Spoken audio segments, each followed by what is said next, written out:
வணக்கம். நம்ம புதுசாக ஆரம்பிச்சிருக்கிற யூடியூப் சேனல் பேர் வந்து பார்த்தீங்கன்னா ஷோடசி ஆஸ்ட்ரோ. ஷோடசி அப்படின்னா காமாட்சி அம்மன், அதாவது லலிதா திரிபுர சுந்தரின்னு சொல்லக்கூடிய காமாட்சி அம்மனுடைய இன்னொரு பேர் தான் ஷோடசி. நம்மளுடைய சேனலில் வந்து பார்த்தீங்கன்னா 9 பிளானட்ஸோடைய பிளேஸ்மெண்ட்டை பேஸ் பண்ணி, பொசிஷன்ஸை பேஸ் பண்ணி 12 ராசிகளுக்கும், மேஷம் முதல் மீனம் வரை உள்ள 12 ராசிகளுக்கும் என்னென்ன விதமான பலாபலன்கள் அப்படின்றத டீட்டெயில்டாக அனலைஸ் பண்ணி ப்ரெடிக்ட் பண்ணுறோம். அது மட்டும் இல்லாமல் கிரக பெயர்ச்சி, அதாவது 9 கிரகங்களுமே பெயர்ச்சி நடக்கும். சந்திரன் வந்து பார்த்தீங்கன்னா 2 நாளுக்கு ஒரு வாட்டி ராசியிலிருந்து மாறுவார். புதன், சுக்கிரன், செவ்வாய், சூரியன் மாதத்துக்கு ஒரு வாட்டி சேஞ்ச் ஆவாங்க. லாங் டைமுக்கு மாறக்கூடிய பிளானட்ஸ்ன்னு பார்க்கும்போது சனி 2.5 வருஷத்துக்கு ஒரு வாட்டி, குரு வருஷத்துக்கு ஒரு வாட்டி, ராகு கேது 1.5 வருஷத்துக்கு ஒரு வாட்டி சேஞ்ச் ஆவாங்க. இந்த மாதிரி லாங் டைமுக்கு மாறக்கூடிய பிளானட்ஸ்ன்னு பார்க்கும்போது 4 பேர் தான்: சனி, ராகு கேது, குரு. இவங்களுடைய கிரக பெயர்ச்சி 12 ராசிக்காரங்களுக்கும், மேஷம் முதல் மீனம் வரை உள்ள 12 ராசிக்காரங்களுக்கும் என்னென்ன மாதிரியான எஃபெக்ட்ஸை கொடுக்கும் அப்படின்றத நம்ம டீட்டெயில்டாக அனலைஸ் பண்ணி ப்ரெடிக்ட் பண்ணுறோம். நம்ம புதுசாக ஆரம்பிச்சிருக்கிற சேனல்ன்றதால உங்களுடைய ஃப்ரெண்ட்ஸ் அண்ட் ஃபேமிலி மெம்பர்ஸுக்கு நம்மளுடைய வீடியோவை ஷேர் பண்ணுங்கள், லைக் பண்ணுங்கள், சப்ஸ்கிரைப் பண்ணுங்கள். மக்களுடைய சப்போர்ட் இருக்குன்ற நம்பிக்கையோட வாங்க ப்ரெடிக்ஷனுக்குள்ளே போகலாம். குரு பெயர்ச்சி 2025. வருஷத்துக்கு ஒரு வாட்டி குரு பகவான் ஒரு ராசியிலிருந்து இன்னொரு ராசிக்கு மாறுவார். இந்த வருஷம் மே 14ஆம் தேதி ரிஷப ராசியில் இருக்கிற குரு பகவான் மிதுனத்துக்கு மாறுவார். மிதுன ராசி குருவுக்கு பகை வீடு, அதாவது மிதுன ராசிக்கு அதிபதி புதன். அது மட்டும் இல்ல, மிதுன ராசி வந்து காற்று ராசி. காற்று ராசியில மாறுறாரு குரு பகவான், உபய ராசின்னு கூட சொல்லுவாங்க.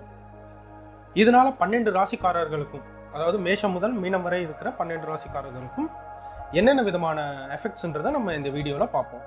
அது மட்டும் இல்லாமல் குருவுடைய அதிச்சார பெயர்ச்சி, அதாவது அக்டோபர் 18ஆம் தேதி குரு பகவான் மிதுனத்திலிருந்து கடகத்துக்கு மாறுவார் அதிச்சார பெயர்ச்சியா.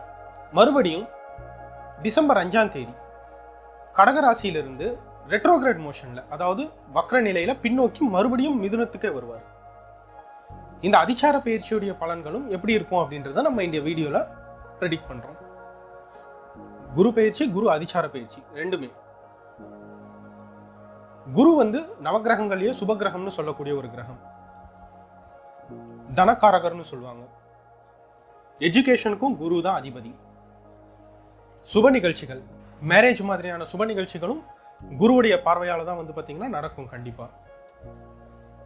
இந்த குரு பெயர்ச்சி 12 ராசிக்காரர்களுக்கும் என்னென்ன மாதிரியான எஃபெக்ட்ஸை கொடுக்க போகுது அப்படின்றத நம்ம இந்த டீட்டெயில்டா இந்த வீடியோல பார்ப்போம். கடக ராசி குரு பெயர்ச்சி 2025. இதுவரையும் உங்க ராசிக்கு 11ஆம் வீட்டுல இருந்த குரு பகவான் மே 14, 2025க்கு அப்புறம் உங்க ராசிக்கு 12ஆம் வீடான மிதுனத்துக்கு மாறுவார். 12ஆம் வீடுன்றது மறைவிடம்னு சொல்லுவாங்க. அதுலயும் குரு பகவான் பகை வீட்டுல இருக்காரு, மறைவிடத்துல இருக்காரு. இது கடகராசிக்காரங்களுக்கு ஒரு ஆவரேஜான டைம் பீரியட் தான். அஷ்டம சனி உங்களுக்கு விலகிடுச்சு. சனி வந்து 9ல இருக்காரு.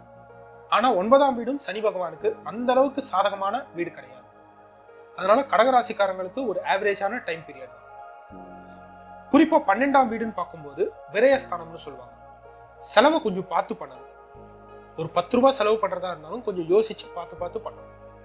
செலவு அதிகரிக்கக்கூடிய டைம் பீரியட். இன்வெஸ்ட்மெண்ட்கான டைம் கிடையாது. அதுல இன்வெஸ்ட் பண்றேன், இதுல இன்வெஸ்ட் பண்றேன்னு தேவையில்லாம பணத்தை விட்டுறாதீங்க. இன்வெஸ்ட்மெண்ட்லாம் ரொம்ப கவனமா இருக்கும். பண விஷயத்துல கொஞ்சம் கவனமா இருக்கும். அதே சமயம் குருவுடைய பார்வை வந்து பாத்தீங்கன்னா உங்க ராசியில இருந்து 4ஆம் வீடு, 6ஆம் வீடு, 8ஆம் வீடுன்னு பாக்குறாங்க. 4ஆம் வீட்டை குரு பாக்குறதால வண்டி வாகன யோகம்ன்றது உருவாகும் கண்டிப்பா. 6ஆம் வீட்டை குரு பாக்குறதால கடன் வாங்கல் கொடுக்கல இருந்த பிரச்சனை கிளியர் ஆகும். அதாவது நீங்க கடன் வாங்கி இருந்தாலும் கிளியர் பண்ணிடுவீங்க. நீங்க யாருக்காவது கடன் கொடுத்திருந்தாலும் பணம் வசூலாகும். அஷ்டமஸ்தானத்தை குரு பாக்குறதால, தனக்காரகரான குரு அஷ்டமஸ்தானத்தை பாக்குறதால திடீர் பண வரவுன்றது இருக்கும். சடன் அமௌண்ட்ன்றது கண்டிப்பா வரும். ஆனா அதுக்கேற்ற செலவும் கண்டிப்பா இருக்கும். அதுல கொஞ்சம் கவனமா பார்த்துக்கோங்க. அக்டோபர் 18ஆம் தேதி குரு பகவான் உங்க ராசிக்கு வராரு அதிச்சார பயிற்சியா. டிசம்பர் 5ஆம் தேதி வரையும் உங்க ராசியில இருப்பாரு. டிசம்பர் 5ஆம் தேதிக்கு அப்புறம் உங்க ராசியில இருந்து ரெட்ரோகிரேட் மோஷன்ல, அதாவது வக்ர நிலையில மறுபடியும் 12ஆம் வீட்டுக்கு போயிடுவார். இந்த அக்டோபர் 18ஆம் தேதியிலிருந்து டிசம்பர் 5ஆம் தேதி வரையும் ரொம்ப ரொம்ப கவனமா இருக்க வேண்டிய டைம் பீரியட். இந்த டைம்ல தேவையில்லாத பிரச்சனைகள் வர்றதுக்கு நிறைய வாய்ப்புகள் இருக்கு. அதுலயும் லீகல் இஷ்யூஸ்லாம் வர்றதுக்கு நிறைய சான்சஸ் இருக்கு. கோர்ட்டு கேஸ்ன்னு கூட வரலாம். அதுல கொஞ்சம் கவனமா பார்த்துக்கோங்க. கவர்மெண்ட் சைட்ல இருந்தும் உங்களுக்கு பிரச்சனை வரலாம். இந்த டைம் பீரியட்ல அரசு வழியிலையும் கொஞ்சம் ப்ராப்ளம் கிரியேட் ஆகலாம். அதுலலாம் கொஞ்சம் கவனமா இருக்கணும். யார் கூடயும் தேவையில்லாம ஆர்கியூ பண்ணாதீங்க. முடிஞ்ச அளவு வந்து பாத்தீங்கன்னா பேச்சுல கொஞ்சம் கவனமா இருங்க. ஃபேமிலிலையும் வந்து பாத்தீங்கன்னா ஹஸ்பண்டா இருந்தாலும் சரி, ஒய்ஃபா இருந்தாலும் சரி, ஆர்கியூ பண்றதை அவாய்ட் பண்ணுங்க. முடிஞ்ச அளவுக்கு பொறுமையா ஹேண்டில் பண்ண பாருங்க எந்த ஒரு பிரச்சனையா இருந்தாலும்.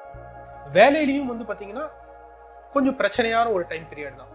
ஹையர் அஃபீஷியல்ஸ் கிட்டலாம் ரொம்ப கவனமா இருக்கும். ஹையர் அஃபீஷியல்ஸ் ஏதாவது பேசினாலும் நீங்க முடிஞ்ச அளவுக்கு வந்து பாத்தீங்கன்னா அட்ஜஸ்ட் பண்ணிட்டு போறது ரொம்ப நல்லது. தேவையில்லாம நீங்க பேசுறதால வந்து பாத்தீங்கன்னா பிரச்சனை பெருசாகிறதுக்கு வாய்ப்பு அதிகமா இருக்கு. பேச்சை கண்ட்ரோல் பண்ணிக்கணும். இந்த டைம்ல வந்து பாத்தீங்கன்னா பேச்சை கண்ட்ரோல் பண்ணாலே பாதி ப்ராப்ளம்ன்றது குறையும். டிசம்பர் 5ஆம் தேதிக்கு மேல குரு பகவான் 12ஆம் வீட்டுக்கு மறுபடியும் மூவ் ஆவார். 12ஆம் வீட்டுக்கு போனாலும் வக்ர நிலையில இருக்கிறதால இந்த டைமும் கொஞ்சம் கவனமா இருக்க வேண்டிய டைம் பீரியட் தான்.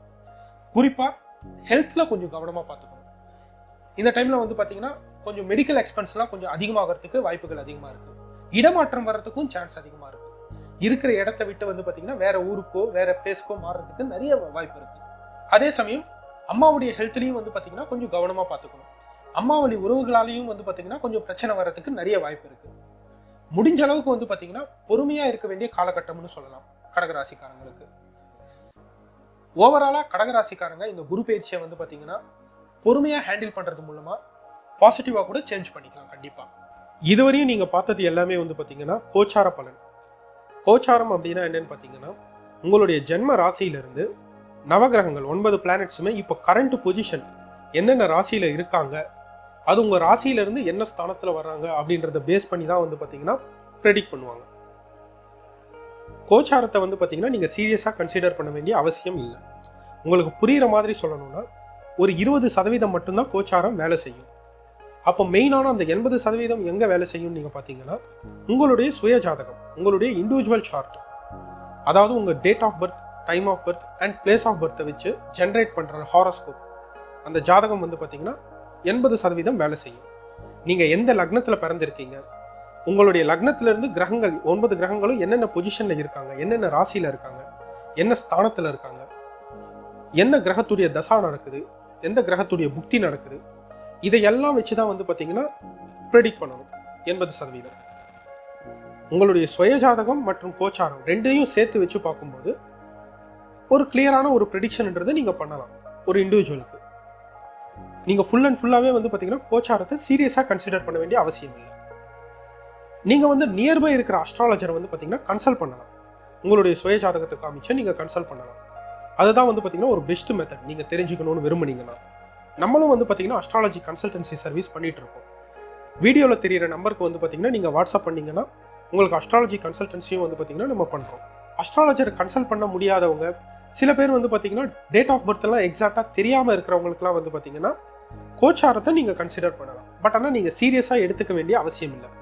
கோச்சாரத்தை நீங்க பார்க்கலாமே தவிர, இந்த கோச்சார பலனை நீங்க பார்க்கலாமே தவிர சீரியஸா கன்சிடர் பண்ண வேண்டிய அவசியம் இல்லை. நம்ம புதுசா ஸ்டார்ட் பண்ணியிருக்கிற சேனல்ன்றதால உங்களுக்கு இந்த வீடியோ பிடிச்சிருக்குன்னு நம்புறேன். உங்களுடைய ஃப்ரெண்ட்ஸ் அண்ட் ஃபேமிலி மெம்பர்ஸ்க்கும் இந்த வீடியோவை ஷேர் பண்ணுங்க, லைக் பண்ணுங்க, சப்ஸ்கிரைப் பண்ணுங்க. புதுசாக நம்ம அப்லோட் பண்ற வீடியோஸ் எல்லாமே வந்து பார்த்தீங்கன்னா அப்போதான் உங்களுக்கு விசிபிள் ஆகும். நன்றி, வணக்கம்.